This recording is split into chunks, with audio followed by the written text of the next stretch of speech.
Setelah sekian lama pengen coba buat pelihara udang hias, akhirnya gue beraniin diri buat nyoba. Dan memang dari dulu gue pengennya sih yang jenis-jenis dari Sulawesi, soalnya lebih bagus dan kebetulan ya emang lokal juga. Cuma dengar-dengar katanya sih ini agak susah buat dipelihara, soalnya parameternya rada-rada ajaib ya. Dia perlu pH tinggi tapi TDS-nya rendah.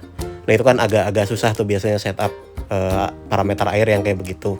Makanya ada beberapa produk yang buat ngebantu tuh kayak Sulawesi Salt gitu atau apalah, gue nggak terlalu ini juga.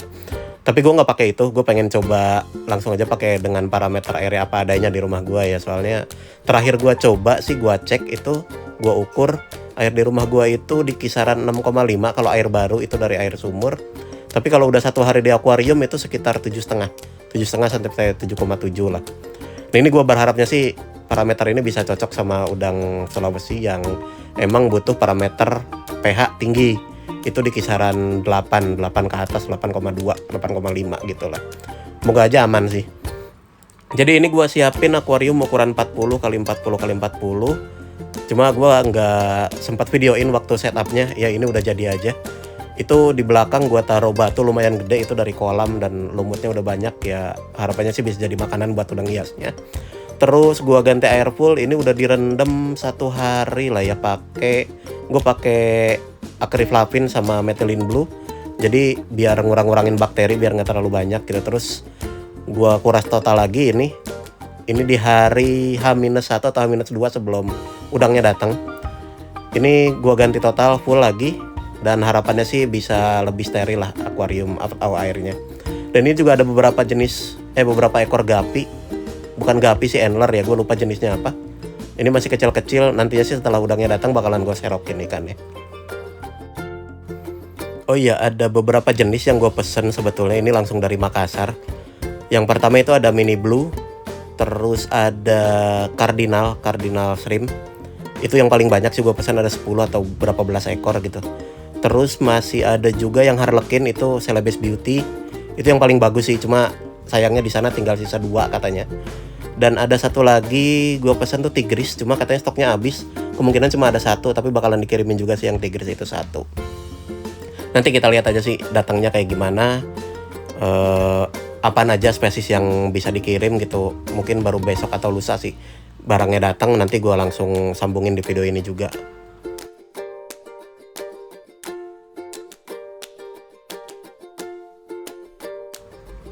Ini akhirnya udangnya datang juga. Ini dikirim dari Makassar itu, kalau gue lihat, gue cek itu gue beli di Tokped, jadi transaksi lewat Tokped. Itu dikirim dari sana sekitar jam 3 atau jam 4 sore lah ya. Dan ini nyampe sekitar jam 2-an atau jam 3 sore juga di Ciledug. Kebetulan sih di luar lagi cuacanya lumayan adem, ada gerimis-gerimis gitu, jadi nggak terlalu panas. Dan kondisinya lumayan oke sih udangnya, nggak terlalu mengkhawatirkan gitu, jadi masih kelihatan sehat, masih kelihatan gerak, walaupun memang ada beberapa yang mati. Nanti gua videoin di akhir. Seperti biasa ya, kita aklimatisasi dulu. Gue pakai dripping, jadi setetes per tetes tuh 1 detik tuh 1 tetes air lah ya. Jadi udangnya sempat bisa adaptasi sama air sini. Ini gue pakai, nggak tahu bekas apa, ini bekas toples apa gitu. Biasanya gue pakai pelet, cuma tutupnya udah rusak. Ya udah gue pakai aja buat aklimatisasi. Ini udangnya kecil-kecil banget, jadi gue rada khawatir sih pas buka itu kadang suka ketinggalan di plastik. Tapi harusnya sih gue cek bener-bener udah nggak ada yang ketinggalan. Jadi ini tempat ini gue pakai mungkin sampai 1 hari lah ya, sampai besok pagi. Jadi airnya tuh per tetes gitu. Nanti kalau udah penuh gue buang ya, kayak di video channel Pluro sebelumnya. Jadi si udangnya itu bisa adaptasi lah sama air di akuarium. Perubahannya tuh pelan-pelan. Jadi nggak ada pH shock gitu. Itu yang paling dikhawatirin sih sama adaptasi udang atau adaptasi ikan-ikan yang masih tangkapan alam. Biasanya bukan gagal adaptasi ya, yaitu dari hasil kitanya aja yang emang gagal buat nyampurin airnya. Jadi udangnya tuh atau ikannya tuh shock dengan kondisi pH yang ada. Makanya biasanya mereka stres dan kemudian mati gitu. Dan ini harapannya sih dengan metode dripping ini si udang bisa pelan-pelan adaptasi, bisa menyesuaikan diri sama perubahan pH, suhu, dan lain-lainnya gitu. Nah ini kondisinya kelihatan tuh ya, ada satu yang mati, kayaknya dia molting waktu di perjalanan, terus akhirnya dimakan sama yang lain. Jadi ini bakalan gue keluarin dulu buat udang-udang yang udah mati biar nggak ngerusak parameter airnya sih. Ada 4 ekor sih yang mati, yang tadi tuh yang molting. Terus sayang banget yang harlequin juga mati. Dan yang tigris juga yang cuma 1 ekor tuh mati. Yang satu sih kayaknya yang mini blue yang mati. Jadi ada 4 ekor yang mati di perjalanan. Selain itu sisanya masih kelihatan oke. Walaupun akhirnya ada 2 lagi yang mati yang gendong telur, nggak tahu mungkin stres atau gimana. 1 hari kemudian akhirnya masuk akuarium. Ini yang pertama itu ada Caridina dennerli. Ini nama common name-nya white spot. Ini yang paling lucu sih, kakinya putih kayak pakai kaos kaki. Terus ini yang kedua ada mini blue. Ini nama latinnya Caridina loehae.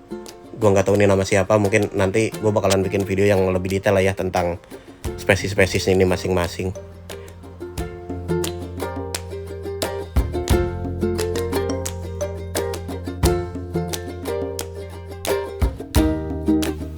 Ini masih yang dennerli tadi atau white spot atau cardinal shrimp ya namanya.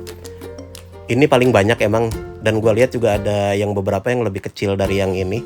Jadi warnanya tuh masih polos, nggak terlalu mencolok merah, terus ada totol-totol putihnya gitu. Jadi masih samar-samar putihnya.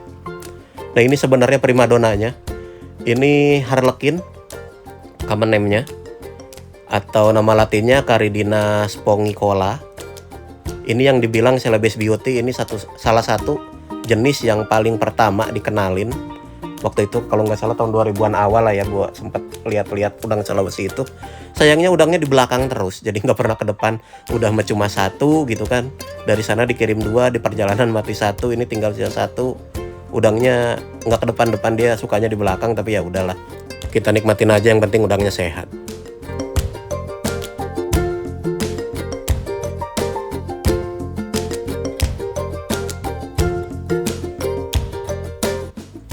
Kita bakalan lihat lagi ya ini besok kondisinya kayak gimana. Sejauh ini sih gue lihat udangnya pas masuk mereka udah langsung makan sih. Nggak tahu ngemil-ngemilin apa, nggak tahu lumut atau daun-daunan. Soalnya gue kasih ketapang yang udah beberapa hari direndam itu, dia langsung sobek-sobek terus coba makan-makan sih semuanya. Udah mulai makan, semuanya udah kelihatan apa kayak ngoyak-ngoyak makanan gitulah. Udah nyoba-nyoba makanan. Semoga sih aman. Tapi kalau gue baca-baca, gue nonton beberapa video referensi, itu nggak cuma waktu aklimatisasi, tapi dia juga masih beberapa minggu ke depan lah masih rentan dengan kondisi air, terutama waktu pergantian ya. Makanya gue bakalan pelan-pelan banget sih buat ngeganti air. Mungkin per hari gue ganti 1 gelas atau kayak gimana, kita lihat nantilah kayak gimana buat ngadaptasiinnya.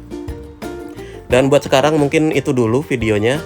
Semoga udangnya tetap sehat. Nanti bakalan gue update lagi mungkin 1 atau 2 minggu dari sekarang, atau mungkin gue bahas per jenis ya. Sekian dulu buat kali ini, terima kasih yang udah nonton.